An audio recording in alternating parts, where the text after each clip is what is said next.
Hey, it's Ed here. I want to talk about a couple of things. First, needle exchange and safe injection sites. You know, they claim that there's a lot of scientific evidence. The reason that they do these exchanges is it's harm reduction. And I've yet to find any scientific evidence that shows that there has been a reduction in either HIV spreading or Hep-C spreading. What I have seen is a lot of cities with a lot of needles on the streets, in the parks, and playgrounds.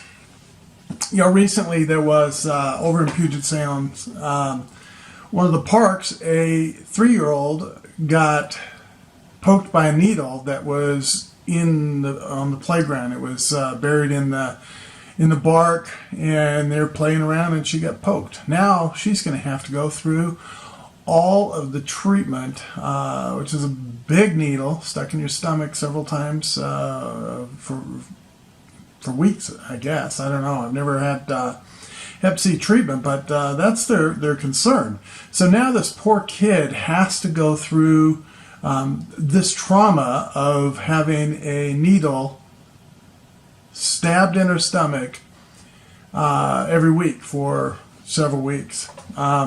So how is this really harm reduction when we're actually putting the community at risk? You know, true harm reduction is actually treating addiction, but nobody wants to hear that. You know, in most needle exchange programs, they give you 10 needles for every needles that you bring in. So if you have 10 needles and you're going to go get a free needle, why bring all 10? Just throw 9 away and go get 10 more. Now you have a sharp needle. Because here's the deal. Someone who has been struggling with addiction, intravenous addiction for a long time, is actually their veins have collapsed. That's why they start injecting in their arms, their legs, between their toes and their neck, everywhere, because their veins have collapsed by the use of dull needles and many needles. So what happens is now they need sharp needles. Instead of paying for the needles, they're going to needle exchange places or safe injection sites and getting free sharp needles. Now they don't have to pay for those needles. Now they can use that money to buy more drugs. But you know, there's been a lot of studies done on you know, even the site of a needle. They call it needle fixation, or fixation on needles, because they actually get addicted to the process of mixing the drugs in their spoon and then drawing it up in the needle, and just by my saying this is going to trigger people. So they see it drawing up into the needle, and now their brain is spiking. And Harvard has done studies. They've shown people the spoon and the needle and monitored their brain activity while that, and then monitored their brain while they used the drugs. And the brain spikes, just the sight of the spoon and the needle, and then that act of preparing to use the drugs. So the other part of harm reduction is they say that the person is going to a safe injection site, so then now they have the opportunity to have a discussion with them about treatment. When you're dope sick or jonesing for a fix, the last thing you're going to want to hear is anything about treatment. You may sit there and nod, but all you're there for is so you're not sick. You want to get well. And when they say get well, that means no longer dope sick. Because they're withdrawing. So now that they've gotten their fix and they've injected heroin, now they're high. Do you think they're going to listen to talk about treatment now? Of course not. Now they're high. They don't care about, oh, I almost swore there. They don't care about anything. They're good. Now they're out. So you think about all of these